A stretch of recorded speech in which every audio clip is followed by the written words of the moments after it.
Hi, good morning, everyone. It's Joy here. Happy Friday. If you tuned in, hoping to hear Dr. Erica Wiebe today, unfortunately, she had an emergency, as doctors will at times. We're hoping that we'll get her rescheduled at the earliest convenience, and so I appreciate your patience on that.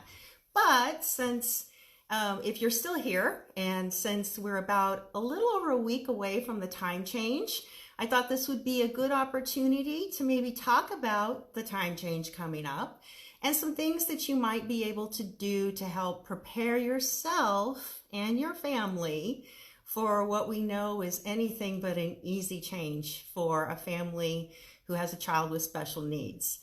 Your special needs child, more than anything, does not like change. And in many parts of our country, kudos to you, Arizona and Indiana, for not doing this, we have to deal with the time change. And we're coming up to the weekend where we fall back. That's how I remember it. Spring forward, fall back. So our clocks will be going back an hour. And it's going to mean that we're going to get up in the dark. If you're like me, my normal wake up time is 5 a.m. I'm going to be waking up at 4 a.m. for a while. And we're going to go home in the dark. Many of you retrieve your children after work, maybe at, 5:30, and it's going to be dark outside. And that's a very difficult thing to deal with. So while they're not ready for the change, it's going to mean that you're also extremely exhausted for the first few weeks of the time change, and it's going to affect you. So I found a few ideas that I thought were really helpful, and please, if you've come up with some great ideas, be sure to share those with us down below as well, or maybe you want to talk about them while I'm doing my live today. The first thing is, one of the things you can do is prepare, right? Preparation is one of the best things we can always do in these challenging situations.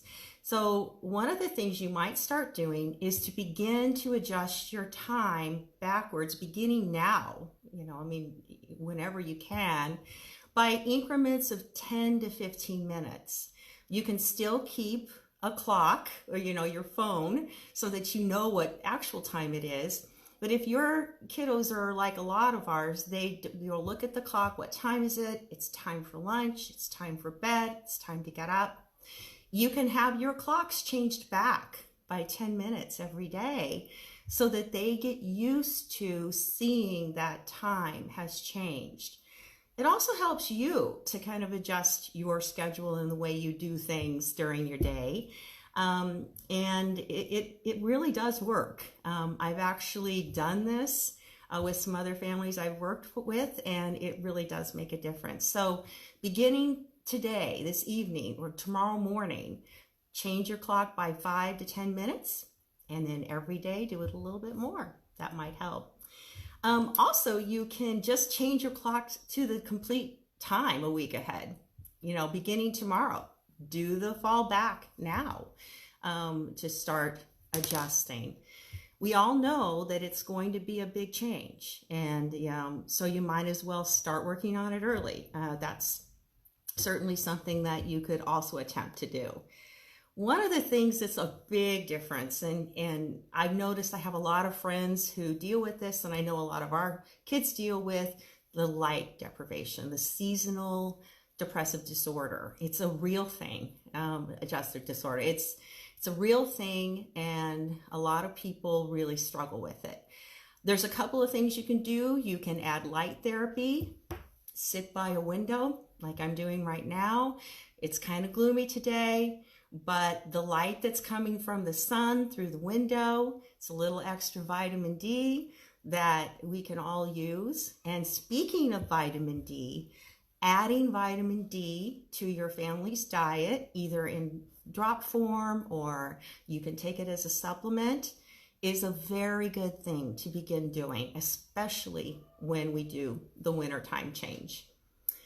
Something that's going to be really useful, and you probably don't do enough of it, especially if you're an autism mom, take a nap.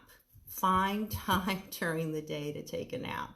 You're going to be super tired, and If you're like me, when it's 8 o'clock, you're going to feel like, oh my gosh, I should be in bed, and everyone else is going to be ready to party.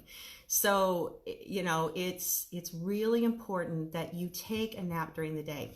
Studies have found if you do your naps in increments of 30 minutes, so instead of 15 to 30 minutes, instead of doing like a 2-hour nap, so even a 30-minute nap sometimes can give you more of a rested feeling than an hour or an hour and a half nap.